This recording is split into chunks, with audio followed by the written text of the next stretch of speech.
자, 현재 다니는 회사가 백엔드 개발하기 괜찮은 회사라고 생각합니다. 자, 백엔드 팀이지만 프론트엔드 업무가 80% 이상 되는 것 같습니다. 조직장께 말씀드려 팀을 옮겨 올해 3분기에 옮기기로 약속했는데 대체할 인력이 없다는 이유로 바꿔주지 않고 있습니다. 회사의 내부 사정은 잘 모르겠지만 이런 상황에서 어떻게 해야 할지 조언 부탁드립니다. 자, 이게 정말 많은 사람들이 맞닥뜨리는 상황이잖아요. 이거 어떻게 해야 될 것 같습니까? 여러분들 이런 상황이면 어떡할 것 같습니까? 음. 아, 퇴사 각이다 뭐 이럴 수도 있는 거고. 네. 아니다. 이번 기회에 프론트엔드를 열심히 해라. 네. 프론트엔드로 전향한다. 전향할 수도 있습니다. 자, 커리어를 위해 이직을 고려한다. 일단 주어진 환경이 기회가 될 수도 있다. 네, 옮길 것 같다. 네, 하고 싶은 직무가 아니면 이직을 고려한다. 네, 프론트 일을 빨리 끝내고 백엔드 일 달려고 한다. 네, 정말 안 맞는다면 이직을 고려하는 것이 맞다고 생각한다. 네. 이 지금 질문에 대해서도 정말 많은 분들의 답이 갈리잖아요. 예, 그만큼 인제 그 선택하기 힘든 고민이라고 생각하는데 특히 그런 것 같습니다. 여러분들이 경력이 좀 적을 때 보통 이제 5년 미만인 경우에 이제 경력이 적고 내가 백엔드 개발자로서 전문성이 확실하지도 않고 아니면 모바일로도 확실하지 않고 막 그런 부분이 확실하지 않을 때 인제 상당 부분이 발생하는 상황이라고 생각을 하고 특히 인제 스타트업이나 작은 회사에서 많이 발생하는 거죠. 요즘 스타트업도 인제 백엔드라든가 뭐 프론트엔드 쪽 모바일 뭐 안드로이드, iOS 또 웹 프론트엔드 이렇게 점점점 전문화가 되고 있는데 어 명진님 얘기 한번 들어볼까요? "저런 경우가 있었다. 백엔드인데 백엔드 빼고 다 한 적 있어요. 진짜 지치더라고요. 네 결국 이직." 자, 이게 인제 항상 모든 결정은 상황에 따라서 어느 선택지가 맞을 수 있는 거잖아요. 네. 근데 인제 그 뭐 여러 가지 케이스가 있겠지만 상황이 있겠지만 일단 본인이 프론 인제 얘를 백엔드인데 프론트엔드 역량까지 일정 부분 갖추고 있으면 보통 관리 툴이나 이런 것들은 백엔드 개발자가 개발하기 때문에 일정 수준의 프론트엔드 경험이 있는 거는 의미가 있다고 생각해요. 예, 그런 차원으로 내가 백엔드 개발자지만 당연히 프론트엔드도 알아야지 좋은 백엔드 개발자로 성장할 수 있기 때문에 일정 수준 경험하는 거 오케이. 괜찮다. 근데 프론트엔드를 좀 일정 수준 경험해 봤는데 이쪽이 잘 맞는 것 같아. 더 깊이 있게 파보는 것도 어 프론트엔드 개발자로 걸어가 보는 것도 나쁘지 않아. 꼭 개발자가 뭐 하나만 한 방향만 하라는 건 없으니까요. 예, 그렇다면 뭐 선택을 해 보는 것도 아까 누군가 얘기했듯이 의미가 있다고 생각이 되는데 아무리 봐도 아닌 것 같아. 음. 나는 백엔드가 진짜 나한테 잘 맞는 것 같아. 그러면 지금 조직장이 왜 있습니까? 그런 거 하라고 있는 거죠. 고민 지금 얘기하신 거는 일단 저 얘기를 한 건 정말 잘하신 거예요. 보통 많은 사람들이 팀장이나 조직장한테 얘기도 잘 못하거든요. 일단 얘기한 건 잘했다. 팀장 약속했잖아요. 네. 근데 사정이 있는 거 오케이. 개발자도 되게 착하고 순수하니까. 네. 한 본인이 정하세요. 저는 본인의 마음속에 마지노선이 있어야 된다고 생각하거든요. 네. 그래서 그래도 내 두 번까지는 참아 주겠다. 그래서 그러면 언제까지 자 3 분기 넘어갔는데 그럼 언제 올해 연말까지? 아 올해 연말까지는 좀 기다려 보겠습니다. 근데 기다리는 것도 한계가 있죠. 본인이 마지노선으로 세운 기준을 넘어가면 네 이직을 하세요. 네. 그냥 물에 물 탄 듯이 계속 가면 계속 그냥 원래 사람이 그렇잖아요. 그냥 너무 아무 소리 안 하고 불만 없이 그냥 가만히 있는다고 인정해 주지 않는 경우가 대부분이에요. 그럴 때 저는 이직하는 것도 방법이라고 생각해요. 이게 왜 이직이 중요하냐? 나는 백엔드 개발자로 커리어를 쌓고 싶어. 그런데 이런 식의 일을 자꾸 프론트엔드 또 뭐 한 6 개월에서 1년 그래서 다시 백엔드로 갔다가 또 모바일도 하래. 막 이런 식으로 하다 보면 5년 지금 제가 네트워킹 데이 이거 하면서 정말 많은 5 년에서 10년 정도의 개발자분들의 질문을 많이 받는데, 이게 인제 본인의 어떤 전문성, 나는 백엔드 개발자인지 모바일 개발자인지 프론트엔드 개발자인지가 불투명해지면서 물경력이라는 분들이 되게 많거든요. 근데 경력이 적을 때 물론 모바일도 해 보고 프론트엔드도 해 보고 몇 개를 해 보는 건 좋지만, 그중에서 자기한테 잘 맞는 걸 찾아서 그 길로 일정 그 기간까지 쭉 가야 되거든요. 그래야 전문성을 인정받는데, 그게 없이 왔다 갔다 계속하게 되면 각 분야에서의 깊이도 낮아지고, 그렇게 5년 막 10년 이렇게 가다 보면 더 이상 나중에 이직하기가 힘들어지는 상황이 생기더라고요. 그래서 저는 5 년이 그래도 되기 전까지는 어느 한 분야에 그래도 깊이 있게 최소 뭐 3 년이든 4 년이든 깊이 있게 전문성을 가지는 게 되게 중요하다. 그래야지만 그 이후에도 그 전문성을 인정받으면서 본인이 원하는 방향으로 갈 수 있지 않을까라고 생각이 돼요. 근데 그렇게 경력이 돼서 5년 이상이 내가 백엔드 개발자로 사는데 모바일이 좀 관심이 있어. 그럼 그때 좀 이렇게 관심을 가지고 학습하고 넘어가고 그런 건 상관이 없지만, 자기만의 전문성이 있어야 된다. 나는 나의 전문 영역은 뭐 백엔드야. 나는 프론트엔드야. 모바일이야. 이런 게 있어야 된다. 음 그거를 어 경력이 적을 때부터 만들려면 단호할 때는 단호해야 돼요. 그냥 회사의 입장 배려한다고 계속 6 개월씩 이거 했다 저거 했다 팔려다니다 보면 어느 순간에 예 본인의 커리어 관리에 되게 마이너스가 되는, 그렇다고 회사가 책임져 주는, 그 회사 상장이 돼서 내가 엑시트할 수 있는 정도는 모르겠어요. 근데 그런 게 아니라면 상당히 힘들어하는 분들을 많이 봤다. 네, 병원이 프론트엔드라도 하면 그나마 다행인데, 회사에서 고대의 기술이나 거의 사회에서 안 쓰는 기술 담당해서 하라고 하면 너무 힘들 것 같아요. 이런 경우도 다수가 있죠. 참 이런 상황에서, 예 이런 상황에 더 고민이 되죠. 그런데 경력이, 그러니까 그 입사한 지 얼마 안 됐어. 그런 상태에서 진짜 고민이 많이 될 것 같습니다.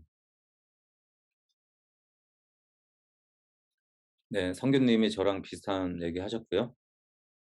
창섭님, 네, 말없이 열심히 일하는 사람은 다른 사람들이 생각할 때 당연한 것으로 생각될 수도 있다고 생각해요.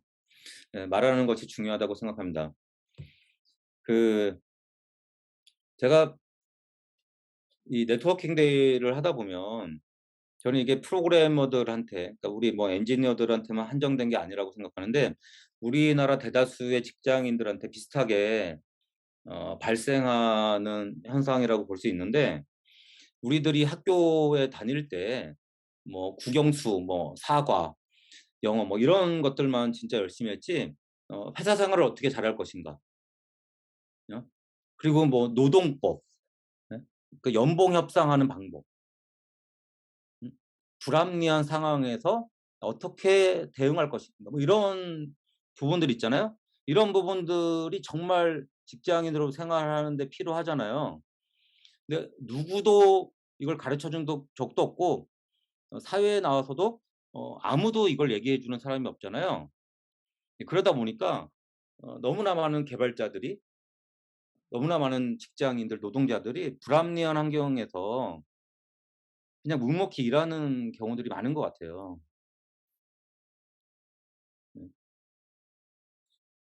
근데 특히 최근에 이제 프로그래머에 대한 대우도 상당히 좋아졌기 때문에, 저는 오히려 여러분들이 좀 더 역량을 키우고 그 조직 내에서 영향력을 발휘한 다음에 좀 큰 목소리를 냈으면 좋겠어요. 나의 전문성은 이것인데, 내가 뭐 몇 개월 동안 할 수는 있지만 이게 다른 거다, 프론트엔드와. 많은 사람들이 이게 프로그래밍 할 줄 알면 모바일도 금방 하고 뭐도 할 줄 아는데, 그거는 무식한 프로그램을 모르는 애들의 얘기잖아요. 그것에 대해서 이야기를 자꾸 해 줘야 될 거 아닙니까? 그래야지 바뀌잖아요. 그리고 목소리를 내야 돼요. 안 그러면 몰라요. 목소리를 안 내는데 어떻게 알아 그 사람들이. 예. 우리 목소리를 낼 때 그만큼의 합당한 대우를 받을 수도 있고, 예, 불합리한 상황에 놓이지 않을 수도 있거든요. 목소리를 내십시오. 그러려면 또 역량을 키우는 것도 물론 중요하죠. 전문가로 인정받으려면. 그래야지 더 목소리 내고, 아니면 때려치고 다른 데 가면 된다 이런 마음으로, 그래야지 더 큰 목소리 낼 수 있으니까요.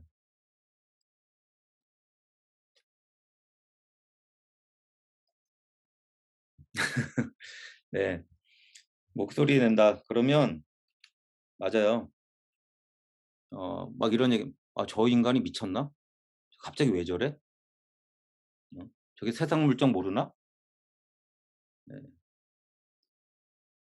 어쩌면 그럴 수 있어요. 만약에 리더나 뭐 대표든지 뭐 C 레벨에 있는 사람들이 그런 이야기한다면 좀 그 사람이 세상 물정을 모를 수도 있어요.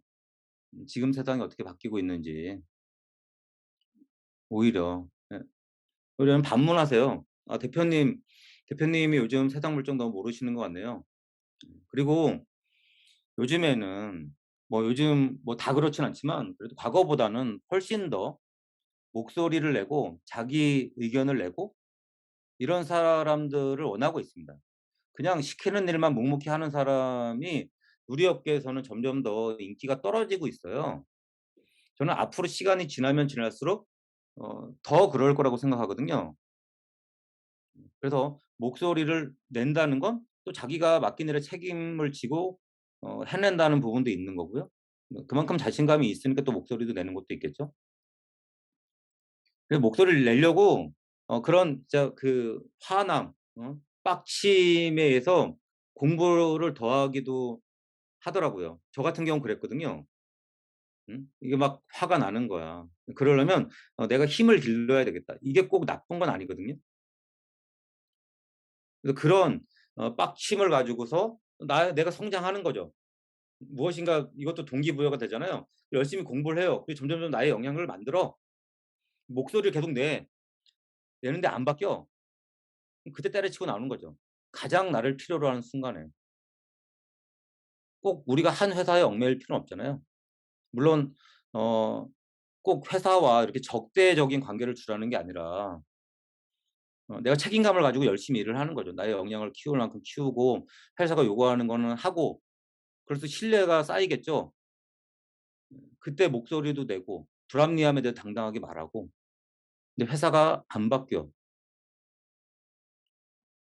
그때는 나올 수 있는 거잖아요. 아 회사도 나에 대한 할 의무가 있는데 지금 업계의 처우를 해줄 의무도 있고 그랬으면 좋겠습니다. 근데 그럴수록 경쟁력이 저는 더 생긴다고 생각해요. 그런 세상이에요. 우리 과거의 부모 세대들처럼 그냥 시키는 일 잘하고 아무 목소리 안 내고 조용하고 이런 사람들은 더 빠르게 매장될 수 있습니다. 진짜예요. 저는 제가 그 제자들을 가르칠 때 항상 이런 얘기합니다. 그래서 아까 처음에 보셨나요? 제 사진 있는 옆에 "반란군을 키우는 포비."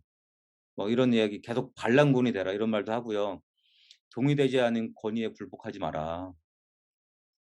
그러려면 자신감이 있어야 돼요. 자신감 뒤에는 우리 또 역량이 뒷받침돼야 되는 거고요. 실력 키우면 되죠. 키우십시오. 자 성규 님이 "인력 파견 회사 많이 다녀 보니 목소리를 안 내면 자기만 손해 보는 경우가 많았어요." 네. 그래서 저는 인력 파견 회사든지 아니면 뭐 개발 문화가 정말 쓰레기든지 우리 개발자들을 정말 그냥 하나의 기계의 부속품처럼 생각하는 그런 사람들이 아직 엄청 많거든요. 그냥 한 사람으로서, 한 명의 개발자로서 인식하고 대우해 주지 않는 사람들이 엄청 많아요. 네, 그런 사람들한테는 당당하게 목소리를 더 냈으면 좋겠어요. 그리고 그런 사람들이 더 빠르게 망하도록 그런 회사가 더 빠르게 망해야죠. 그래야 쪼금 더 지금보다 나아지겠죠. 저는 그래서 농담이 아니라 뭐 온라인상 동영상 보면 많이 있는데 SI 바닥이 좀 빠르게 망했으면 좋겠어요. 망해야지 새로운 살이 돋아나지. 아직까지도 너무나 많은 분들이 묵묵히 일하고 희생하고 그냥 그렇게 대우해도 '일한다.' 이런 인식이기 때문에 SI 환경이 이게 개선이 잘 안 되고 있는 거예요. 한번 전체적으로 망해 보고 프로젝트 개발자 없어 가지고 대형 SI 프로젝트들 망하고 공공도 똑같아요. 공공 SI 프로젝트들도 망해 보고 그런 상황이 돼야지 뭔가 소프트웨어가 중요한지 개발자 중요한지 알고 바뀌죠. 그런 좀 큰 변화가 필요한 것 같습니다. 네, 그런 차원에서 지금 우리가 이직할 수 있는 좋은 서비스 개발 회사들, 스타트업들이 성장해서 좋은 곳들이 많아진다는 거는 정말 좋은 현상인 것 같습니다. 어 우리가 인생을 살면서 음 이게 엄청 커 보이고 정말 큰 문제 같지만 되게 사소한 것들 많거든요. 내가 회사 좀 그만둔다고 뭐 큰 천재지변이 일어나거나 아니면 프로젝트 하는데 좀 장애가 난다 그래서 정말 내 인생이 망하거나 그러진 않습니다. 또 다른 길이 있고 장애 몇 번 나고 그거 아무것도 아니에요. 괜찮습니다. 그거는 장애를 낸 건 나 혼자만의 문제가 아니라 그렇게 만든 시스템이 문제인 거죠. 너무 여러분 개인의 문제로 치부하지 마십시오. 그래서 좀 자신감 가지셔도 되고요.